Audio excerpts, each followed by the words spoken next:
बच्चों आज हम डिस्कस करने वाले हैं rank versus marks JEE advance 2025। कितने मार्क्स पे कितनी रैंक आपको मिली है ये हम बच्चों डिस्कस करेंगे। और इसमें हम आपको बताएंगे भी इंडिविजुअली कट ऑफ कितना रहा है, इंडिविजुअल सब्जेक्ट में कितना कट ऑफ रहा है, ओवरऑल कट ऑफ कितना रहा है और किस कैटेगरी में कितना कट ऑफ बच्चों रहा है। और हम कंपेयर करेंगे जो हमारे पास्ट ईयर्स के एग्जाम हुए हैं उनमें कितना कितना कट ऑफ रहा है और कितने मार्क्स पे कितनी रैंक मिली थी।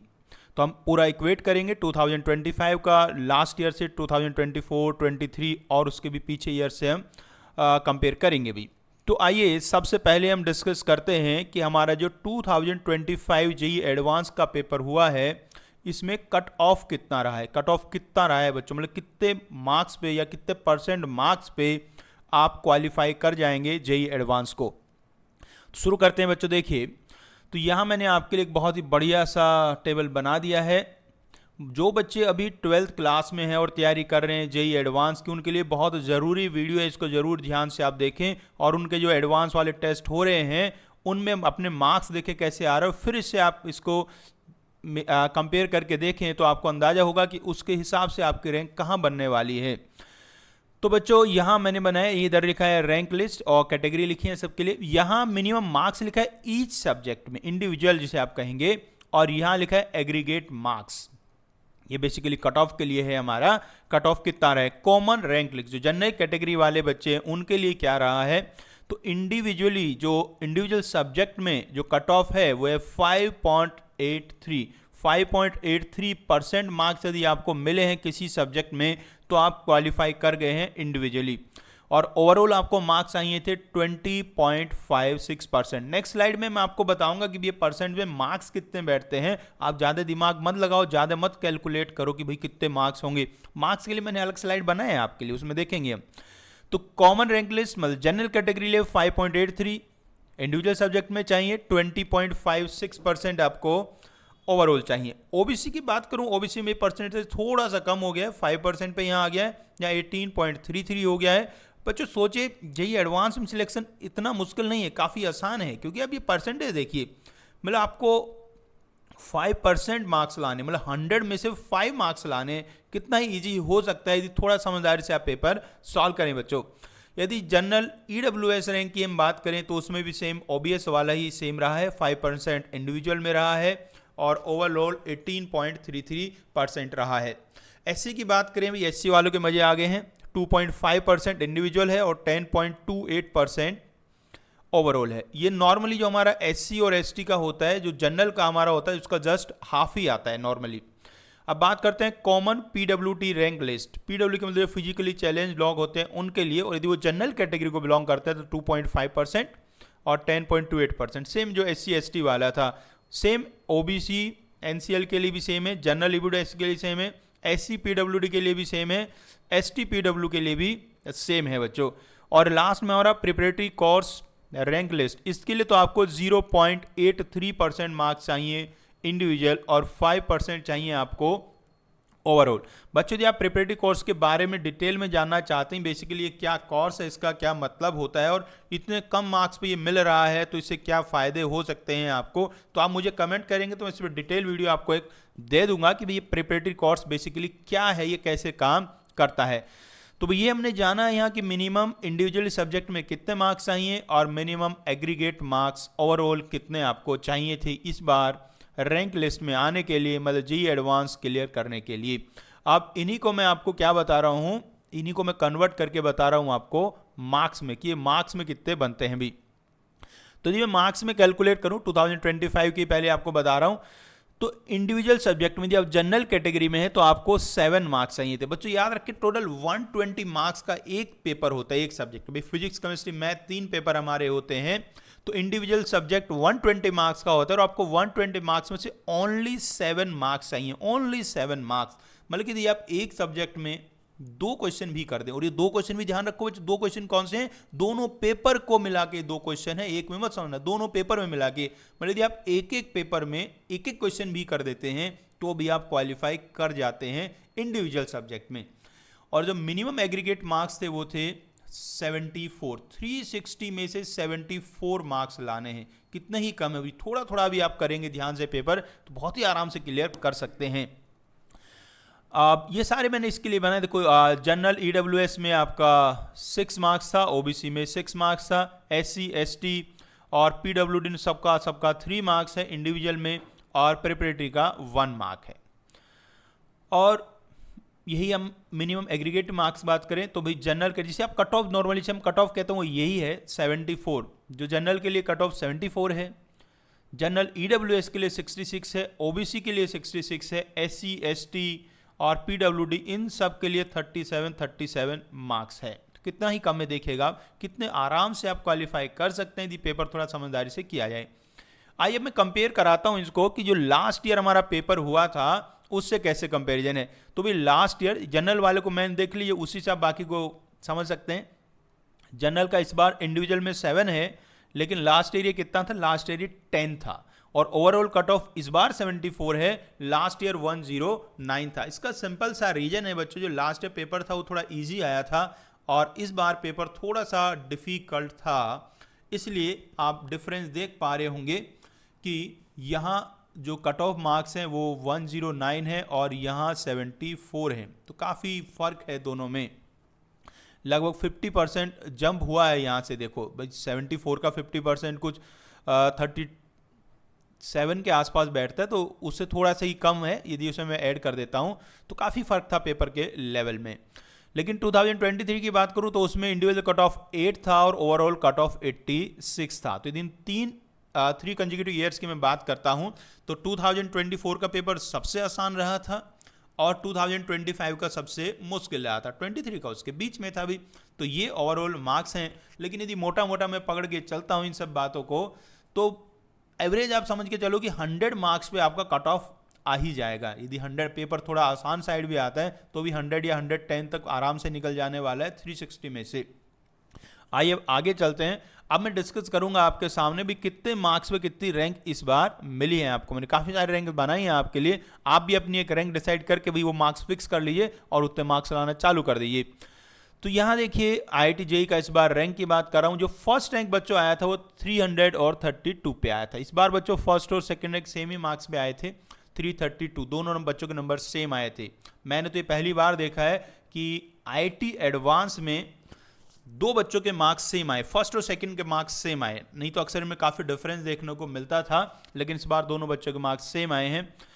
तो 332 पे इस बार रैंक 1 था बच्चों, 278 पे रैंक 100 था और 235 पे रैंक 500 था। अभी आप मार्क्स देखिए आराम से, नेक्स्ट स्लाइड में मैं आपको बताने वाला हूँ आगे आने वाले में, इसको परसेंटेज में कैलकुलेट करके। आप बिल्कुल मेहनत मत करिए कि परसेंटेज कितना आ रहा है, कितने परसेंट आपको लाने, उसके लिए भी मैंने आपके लिए बनाया है। तो रैंक 1 332 पे आया, 360 में से 332, 100 मार्क्स आया है, 100 रैंक आया 278 पे, 500 आया 235 पे और 1000 रैंक आया 207 पे। भाई यहाँ तक 1000 तक जो रैंक होते हैं बहुत ही शानदार रैंक मानी जाती हैं। तो यदि आप 360 में से 207 मार्क्स ला पा रहे थे तो इसका मतलब आपको बहुत ही अच्छा रैंक मिलने वाला था। 500 आ जाते हैं, 1500 है 193 पे, 2000 है 182 पे, 2500 173 पे, 3000 165 पे और 3500 आ गया है 159 पे। तो यहाँ आप देखो भाई, यहाँ तक एक बार आप यदि रुक के देखते हैं, यहाँ तक, यहाँ हमारा टोटल जो पेपर है वो 360 मार्क्स का है, टोटल 360 मार्क्स का है। उसमें से जस्ट हाफ मार्क्स आप ला रहे हैं तो आपकी रैंक 3500 आ रही है, जो कि काफ़ी अच्छी रैंक होती है। तो 3500 रैंक आपकी आ रही है, मतलब आधे नंबर भी आने पे आपकी 3500 रैंक यहाँ आ रही है। और एक ध्यान दीजिएगा आप चीज़ों को, यहाँ देखो मैंने ऊपर यहाँ कितने का डिफरेंस लिया था, 100 में लेके चला था, तो यहाँ मार्क्स का डिफरेंस देखिए काफ़ी ज़्यादा है। आगे आप 500 में जा रहे हैं, फिर भी आपको डिफरेंस थोड़ा ज़्यादा दिखेगा, लेकिन उसके बाद आप देखेंगे तो डिफरेंस ज़्यादा नहीं है। अगले 500 में जा रहा हूँ तो मार्क्स धीरे धीरे कम हो रहे हैं, मतलब ऊपर खाली जगह वहाँ बहुत ज़्यादा बच्चे कंजेस्टेड नहीं होते, नीचे जाके कंजेस्शन ज़्यादा बढ़ जाता है। जैसे बिल्कुल मैं यहाँ लास्ट में देख रहा हूँ दी 4500 से 5000, मतलब ये वाले जो 500 बच्चे हैं ये कितने मार्क्स पे हैं? सिर्फ 4 मार्क्स पे। 4 मार्क्स पे ही 500 बच्चे हैं, मतलब एक एक मार्क्स पे 125 स्टूडेंट्स यहाँ बैठा हुआ है, और अभी तो ये सिर्फ कौन सा है? 5000 है। तो यहाँ आपको एक और बात समझना है, देखिए जैसे हमारे 500 बच्चे कितने मार्क्स पे आ गए? 4 मार्क्स पे आ गए, तो एक मार्क्स पे कितने बच्चे? अराउंड 125 हैं। अब इसमें देखो यहाँ कैटेगराइजेशन जैसे होता है, सबसे पहले मैथ्स के मार्क्स होते हैं, फिर फिजिक्स के होते हैं, और फिर केमिस्ट्री के होते हैं। मान लीजिए फॉर एग्जांपल आपके 146 मार्क्स आए, तो ये 146 मार्क्स लाने वाले बच्चे मैं मान लेता हूँ कितने होंगे? 125 होंगे। तो इन 125 में जिसके मैथ्स में ज़्यादा मार्क्स होंगे उसको टॉप रैंक मिलेगी, और जिसके मैथ्स में सबसे कम मार्क्स होंगे उसको लास्ट वाले मिलेगी। मतलब सेम नंबर वाले बच्चे सबके 146 ही हैं, लेकिन जिसके मैथ्स में ज़्यादा थे और जिसके मार्क्स में सबसे कम थे, दोनों के रैंक में 125 का डिफरेंस आ जाने वाला है अभी। तो इसका भी आपको ध्यान रखना है। यदि आप अच्छे बच्चे हैं, होशियार बच्चे हैं, तो मैथ्स को जरूर नंबर ज़्यादा लाएंगे तो रैंक आपको अच्छी मिलने वाली है। नेक्स्ट बात करता हूँ भाई, और आगे बढ़ते हैं। आप भी अपना ढूंढते रहिए आपकी रैंक कहाँ आने वाली है, कहाँ आपके नंबर आ रहे हैं, कहाँ मार्क्स आपके आ रहे हैं। भैया आप पेपर दे रहे होंगे, जहाँ भी आप पढ़ रहे हैं अपनी कोचिंग में, वहाँ आप पेपर दे रहे होंगे एडवांस वाले, या कोई टेस्ट सीरीज आपने ली होगी उसके पेपर आप दे रहे होंगे, तो आप वहाँ से रिलेट करिए चीज़ों को कि आप कहाँ लाई कर रहे हैं, आपके कितने मार्क्स आ रहे हैं, और उस हिसाब से आपकी क्या रैंक बैठने वाली है बच्चों। तो 5500 142 पे है, और फिर 6000 139 पे। अब यहाँ देखो, यहाँ मार्क्स का डिफरेंस कितना कम होता है, ओनली 3 मार्क्स पे आपका 500 चला गया है, और ऐसे ऐसे जाते जाएंगे। यहाँ आप आ जाइए 120 मार्क्स पे 10,000 रैंक आ गए। 120 मार्क्स, 1/3 मार्क्स, 360 में के 1/3 मार्क्स लाएंगे, 120 लाएंगे, तो आपकी 10,000 रैंक आ जाएगी। और 10,000 रैंक भी खराब नहीं होती, IIT में एडमिशन मिलता है आपको, ठीक ठीक सी ब्रांच आपको मिल जाती है बच्चों। आगे बढ़ते हैं। बहुत सारी मैंने बनाई है अभी, 32,000 तक बनाई है, उसके आगे भी थोड़ी सी थी, मैंने 32 तक ही बनाई है। आप यहाँ से आप देख लीजिए, ये 55 वाला तो आपने देख ही लिया है, यहाँ तक हम आगे थे 120 तक। उसके बाद देखो 15,104 पे, यहाँ देखो, यहाँ से यहाँ तक देखो भैया 5,000 आप चले गए हैं, और 5,000 में मार्क्स कितने गए हैं? 16 गए हैं। तो मतलब यहाँ एक एक क्वेश्चन देखो भाई, एक एक दो दो क्वेश्चन से आपकी रैंक कितनी बढ़ जाने वाली है। 1,000 2,000 रैंक बढ़ जाएगी यदि आपने एक एक क्वेश्चन सही करा तो। भाई नॉर्मली जो एक क्वेश्चन हमारा होता है, यदि नेगेटिव मार्किंग उसमें है, तो किसी ने यदि गलत कर दिया और किसी ने सही कहा, तो उसके बीच में लगभग 5 मार्क्स का डिफरेंस आ जाता है। अब यहाँ 5 मार्क्स कहीं आप देखेंगे, जैसे मैं इस वाले यहाँ आ जाता हूँ, यहाँ देखो ये 96 पे 19,000 रैंक है, और 16,000 रैंक है 102 पे। दोनों के बीच का डिफरेंस देखिए, डिफरेंस ओनली 6 है, मतलब मोटा मोटा एक क्वेश्चन का ही डिफरेंस है, लेकिन यहाँ रैंक आपकी 3,000 जंप कर गई है। तो एक एक क्वेश्चन बड़ा मैटर करता है। तो यहाँ आप आगे चलते जा रहे हैं, देखो 90 मार्क्स पे आपका आ गया है 22,000, 82 मार्क्स पे आ गया 27,000, 80 मार्क्स पे 29,000, और 76 पे आ गया बच्चों 32,000। तो ये हमने जाना भाई कितने मार्क्स पे कितनी रैंक बनी है। सही बच्चों, चलिए आगे बढ़ते हैं, और अब हम कंपेयर करते हैं लास्ट ईयर का और इस ईयर का। और ये मैंने कैलकुलेशन जो यहाँ बनाई है, ये परसेंटेज में बनाई गई है, कितने परसेंट मार्क्स पे कितनी रैंक आई है, ये बड़ा इंपॉर्टेंट है भी। इस बार जो रैंक 1 बच्चा आया है उसके मार्क्स थे 92%, लास्ट ईयर 99% थे। लास्ट ईयर पेपर थोड़ा इजी था, इसलिए वहाँ मार्क्स आपको थोड़े ज़्यादा देखने को मिलेंगे। उससे नेक्स्ट ईयर जाता हूँ तो 95% थे। ये वाला ईयर भैया बड़ा बढ़िया वाला था, 22 वाला, यहाँ पेपर काफ़ी मुश्किल पूछा गया था, तो यहाँ आए थे सिर्फ 87%। 87% पे बच्चों रैंक 1 यहाँ आया था। 21 की बात करूँ तो 97%, और 2020 में 89%, और 2019 में 93% पे रैंक 1 आया था भाई। अब रैंक 100 देखो जी, देखो रैंक 1 और रैंक 100 में बेसिकली कोई खास फर्क होता नहीं है। नॉर्मली रैंक 1 पे जो आपको मिल जाता है, रैंक 100 पे भी लगभग वो आपको मिल ही जाता है। तो रैंक 100 आप देखें, रैंक 100 इस बार आया 77% पे, लास्ट ईयर आया था 83% पे, उससे लास्ट आया था 79 पे, उससे लास्ट ईयर भाई 2020 का, तो 22 का पेपर काफ़ी मुश्किल था, तो वहाँ 66% पे ही रैंक 100 आ गया है। 21 में 79 पे, 2020 में 70 पे, और 2019 में 73 पे आया था। आगे बढ़ते हैं। कुछ परसेंटेज जो मैं आपको बिल्कुल ध्यान केंद्रित करना चाहूँगा कि उन परसेंटेज को आप ध्यान से देखें भी। एक परसेंटेज होता है भैया 50% वाला, जैसे यहाँ 51% है, इस वाले में यहाँ देखो 50% है ही एग्जैक्टली, इस वाले में यहाँ 53, और इस वाले में देखो ये रहा 50% पे मैं आपका ध्यान केंद्रित करना चाहूँगा। 50% काफ़ी इंपॉर्टेंट है। ये वाले को आप देखें तो यहाँ ये वाली लाइन पकड़ के चलिए, ये है 2000 रैंक। तो इसमें आप देखो मैंने जो 7 ईयर्स के आपके सामने पे ये एनालिसिस दिखा रहा हूँ, तो इसमें 4 तो बिल्कुल 2000 की लाइन में आ रहे हैं, एक आपका 2000 के ऊपर गया। ध्यान दीजिएगा, एक ही बार 2000 के ऊपर गई है रैंक और एक दो बार 2000 से पीछे ही रह गई है।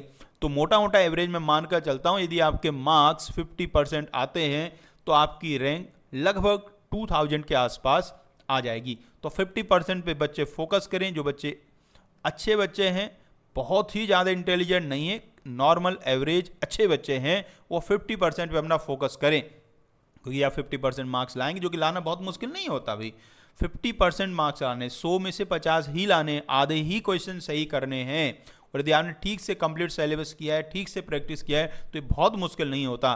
तो 50% मार्क्स जो बच्चे एश्योर करते हैं तो उनकी रैंक अराउंड 2000 आती है।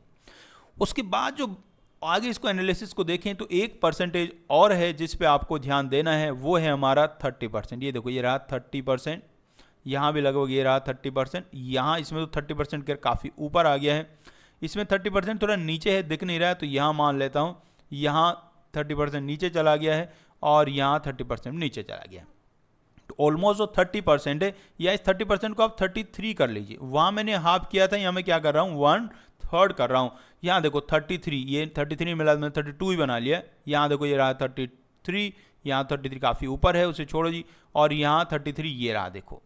तो नॉर्मली जो 33 पे आप देखेंगे तो रैंक आपकी 10,000 के अंदर आ जाती है।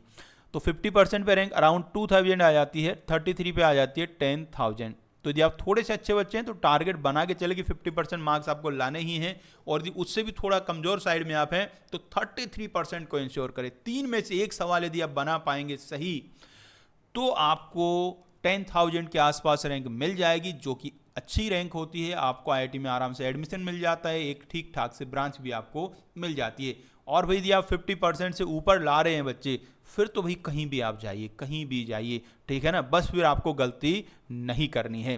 तो ये बच्चों हमारा पूरा एनालिसिस था रैंक वर्सेस मार्क्स का 2025 का। होपफुली आपको सब क्लियर हो गया होगा कि भाई कितने मार्क्स पे या कितने परसेंट मार्क्स पे कितना रैंक आता है, और ये आपकी प्रिपरेशन में ज़रूर कोई हेल्प करेगा। इसके अलावा भी कोई भी आप एनालिसिस चाहते हैं, जेई एडवांस, जेई मेंस के पेपर से रिलेटेड या मार्क्स से रिलेटेड, रैंक से रिलेटेड, आप मुझे कमेंट करके बताइएगा, आपके लिए डिटेल एनालिसिस बना के दिए जाएंगे। इसके अलावा यदि कोई और टॉपिक चाहते, कुछ भी आपको, यदि आप जेई की तैयारी कर रहे हैं और कुछ भी जानना चाहते हैं, बस कमेंट कीजिए, आपके लिए सब कुछ अवेलेबल होगा बच्चों।